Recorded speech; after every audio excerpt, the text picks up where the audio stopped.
Kalau benar hafalan kita, maka seketika saat mulai menghafal akan merubah perilaku kita jadi baik.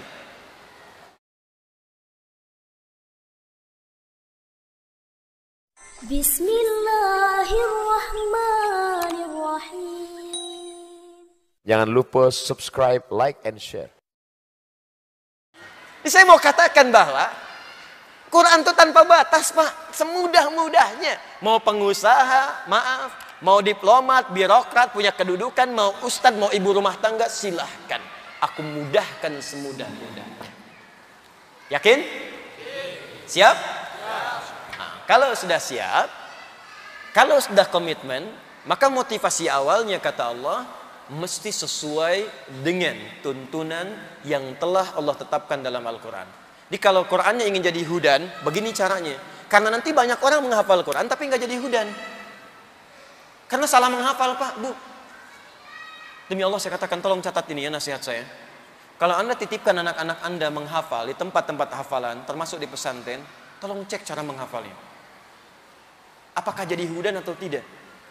Karena banyak sekarang orang yang hafal Quran, hafal surat-surat tertentu, tapi nggak jadi hudan dalam hidupnya. Penghafal Quran penipu, ada. Penghafal Quran preman, ada. Penghafal Quran pemalsu ayat, ada. Penghafal Quran tukang bolak-balik ayat, ada. Masa hafal kul huwallahu semua agama sama? Berarti suratnya nggak menjadi hudan dalam dirinya. Jadi ada banyak orang sekarang menghafal Quran, cuman caranya keliru, nggak jadi hudan. Di penghafal Quran itu, Allah tidak melihat berapa juz yang ia hafalkan sampai dia wafat, tapi melihat apakah Quran itu jadi petunjuk dalam hidupnya atau tidak. Ini yang dimaksudkan Quran surah 35 ayat 32. Dari sini kita mulai, kita masuk pada bagian yang ketiga tentang bagaimana merumuskan cara hafalan yang benar. Yuk, kita lihat dulu kualifikasinya. Nanti Anda petakan baik-baik. Saya punya waktu sekitar 30 menit lagi. Sudah? ثم أورثنا الكتاب الذين اصطفينا من عبادنا. Kemudian kami wariskan Al-Quran itu kepada hamba-hamba terpilih. Jadi maksud ayat ini begini, kalau bapak ibu ingin mendapatkan warisan Quran itu, maka masuklah ke dalam golongan yang dipilih Allah. Awas, jangan salah menyimpulkan, oh saya nggak dipilih jadi nggak hafal. Bukan begitu caranya. Caranya, masuklah pada golongan yang dipilih itu. Ikut kriterianya.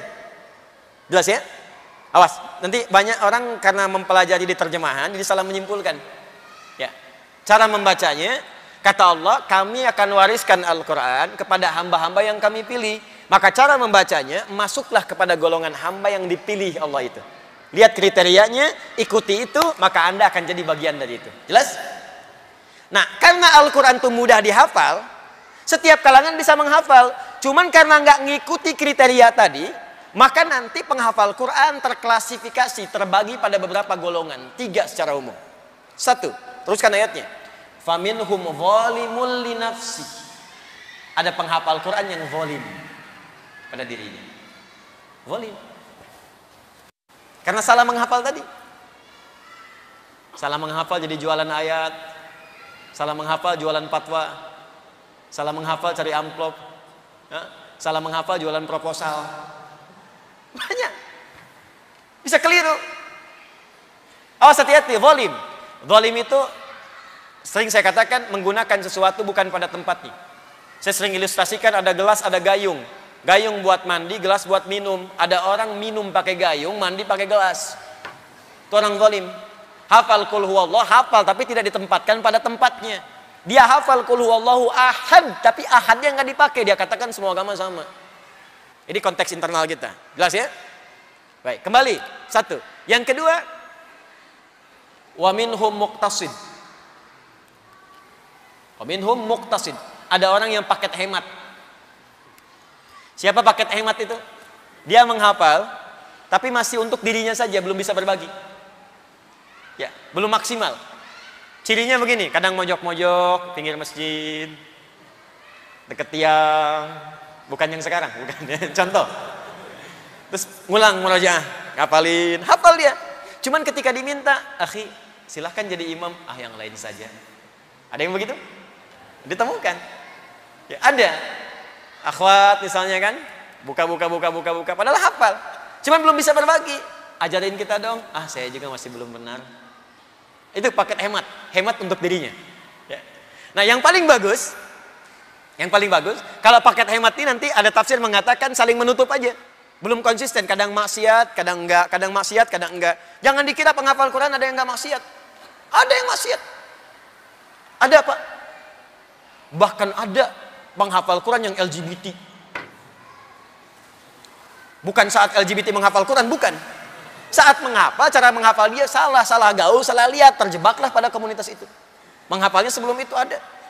Saya pernah ngisi pengajian dengan kawan saya. Adalah nggak perlu saya sebutkan. Membahas tentang topik LGBT. Itu begitu selesai pengajian, ada yang menghubungi, ternyata sub 1 sampai 3 LGBT semua. Bukan yang ini, Pak. Beda. Tapi ketika menghubungi pengen berubah, itu yang saya senang. Nggak apa-apa. Berubah, tobat. Jangan dengarkan orang liberal, jauhi mereka. Anda memang fitrahnya homo, enak aja. Tidak, berubah. Kita rangkul. Maksud dirangkul gimana, Ustadz? Diajak balik. Ajak balik, berubah, tobat, kembalikan. Dan mereka punya hak untuk jadi manusia seutuhnya. Kembali. Yang paling hebat, ini ukurannya. Wa minhum sabiqum bil khairati biidznillah. Ahli Quran yang benar kata Allah, bukan yang dia bangga dengan hafalan 30 juznya, bukan yang bergelar hafidh, tapi ahli Quran yang benar adalah ahli Quran yang cepat hafalan Qurannya, membimbing dia pada kebaikan. Sabiq, pionir, cepat. Jadi begitu hafal surat ini ada perubahan. Di ciri utamanya Pak Bu, nanti lihat anak-anak kita ya, atau kita nanti akan menghafal. Kalau benar hafalan kita, maka seketika saat mulai menghafal akan merubah perilaku kita jadi baik. Karena Quran itu semuanya baik, maka kalau yang baik masuk ke lisan kita, yang kotor akan keluar. Itu sudah hukum. Kalau orang biasa baik, maka kotornya turun. Kalau orang biasa kotor, maaf, naiknya turun. Makanya kan mohon maaf, preman ketemu preman, gak ada assalamualaikum. Pemabuk ketemu pemabuk, assalamualaikum, salam. Di mana kita? Gak ada. Baik ketemu baik, kata-kata baik. Jelek ketemu jelek, kata-kata akan jelek. Jadi kalau Anda ingin jadi orang baik, sederhana, tinggalkan yang jelek jadi baik. Jadi baik. Itu yang dimaksud rumus iman di kitab Al-Bukhari itu, Kitabul Iman. Al-imanu yazidu wa yantaqis, yazidu bit ta'ah wa yantaqis bil maksiyah. Nah, ahli Quran beda karena yang dihafalkan, yang dibaca, yang ditelaah semuanya baik, maka ketika masuk ke dalam lisannya, masuk ke kolbunya, maka yang kotor-kotor akan keluar. Makanya kalau Anda nanti mulai menghafal Quran, kata-kata masih kotor, nah ini mungkin fase pengeluaran. Semua, sampai jadi baik. Ya, tangan akan baik, kaki baik. Beda Pak, lain. Wajahnya akan kelihatan enak dipandang. Nyaman. Ya, tenang bawaannya. Itu sudah mulai berbeda sekarang. Kalau dulu cepat marah, sekarang melihat Allah sudah menetapkan demikian. Alhamdulillah hujan. Tapi kan pakaian masih basah. Alhamdulillah lebih bersih lagi, insyaallah. Jadi semuanya lihat. Ya, jelas ya? Jangan lupa subscribe, like, and share.